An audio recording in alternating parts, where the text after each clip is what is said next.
Hello and welcome to Thrive Within. I am your host, Marc Bucksath, a life coach, educator, and someone who's passionate about helping you live more fully, honestly, and aligned with who you really are. This podcast is your space for real talk and focused coaching on things like confidence, purpose, boundaries, self-doubt, and personal growth. So whether you're on a walk, taking a break, or just giving your brain a moment to breathe, I am so glad you're here. Let's get into it. Today's topic of conversation is comparison. Why comparison hooks us. Comparison is one of the most natural human instincts and one of the most draining. We compare careers, our relationships, our appearance, even our pace of progress. In social media, it makes it worse. Every scroll gives us a highlight reel of somebody else's life. And here's the problem. Comparison doesn't give us clarity. It distorts it. It takes someone else's middle or peak and measures it against our beginning. It creates a standard you just can't win. But the truth is this. Comparison steals joy. It robs you. Robs you of gratitude for your own journey and replaces it with a scarcity and shame that doesn't need to be there. The antidote isn't pretending you'll never compare again. It's learning to catch it, reframe it, and redirect that energy inward. Comparison costs us in ways that we don't even notice it. Sometimes it makes us second guess our progress. It feeds self-doubt, convincing us we're behind. It turns inspiration into insecurity. It keeps us focused outward instead of inward. And the worst part? Comparison rarely motivates us long-term. Instead, it leaves us chasing somebody else's finish line. And here's the truth. You can't run your best race while staring at someone else's lane. Here's the shift I want you to hold on to today. Stop competing with others. Start growing with yourself. The only fair, healthy comparison is between who you were yesterday and who you are today. When you measure yourself against yourself, you see real progress. You notice growth others can't see. You recognize resilience, and that doesn't show up in social media. This isn't about lowering your standards. It's about aligning your focus, because growth rooted in self-awareness lasts longer than growth fueled by insecurity. Let me share a moment when comparison tripped me up.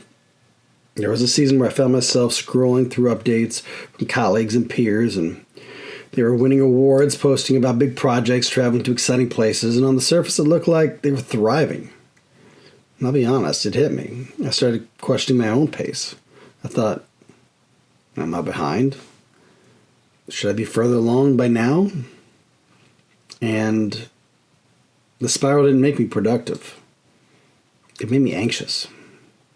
It drained my creativity. It left me staring at someone else's definition of success instead of my own. And the turning point came one afternoon when I caught myself mid-scroll feeling smaller by the second, and I stopped and asked, if I couldn't see what anyone else was doing, how would I feel about my own path right now? And you know what? The answer surprised me. I realized I was proud of the lives I was impacting, the students I was teaching, the projects I was building, quietly but consistently. And none of that looked flashy online, but it was meaningful. And that realization didn't erase comparison forever, but it gave me a tool. It started redirecting my energy from their lane back to mine. I reminded myself I don't need their story. I just need mine.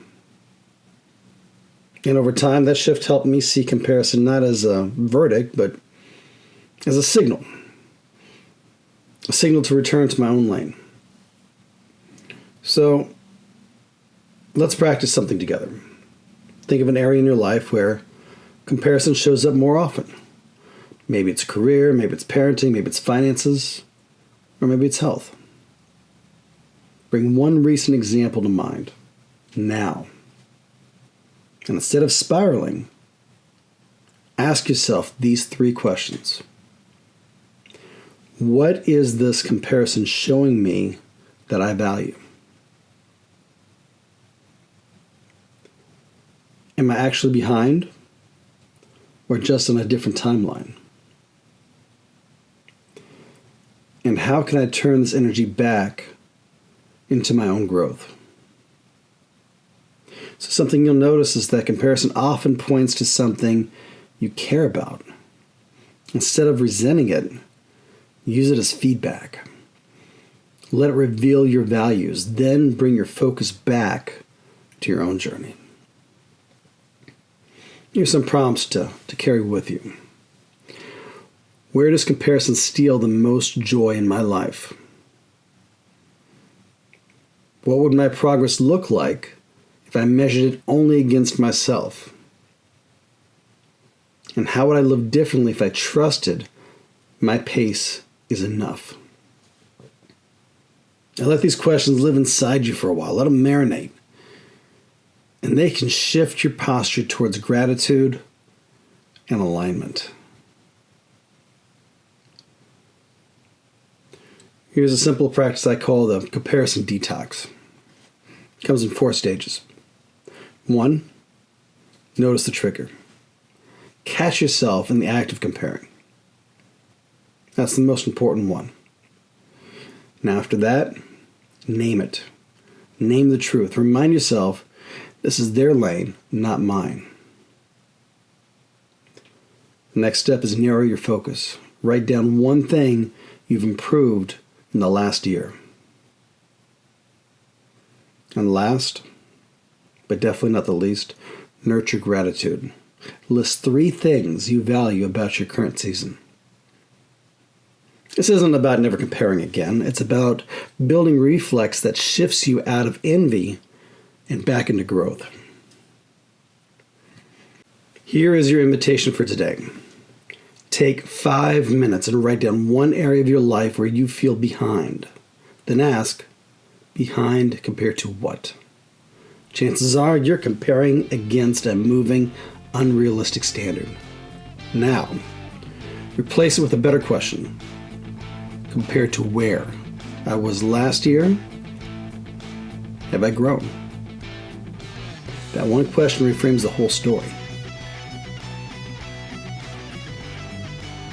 So thanks for hanging out with me today. If this episode resonated with you, I would love for you to follow the show, share it with a friend, and leave a kind review. It helps more people find these conversations. And if you're ready to go deeper, check out my books and more learning about coaching with me at guidedpathcoaching.crd.co. You've got this, and I'm here with you, one step at a time. Take a deep breath, trust yourself, and remember, you're doing better than you think.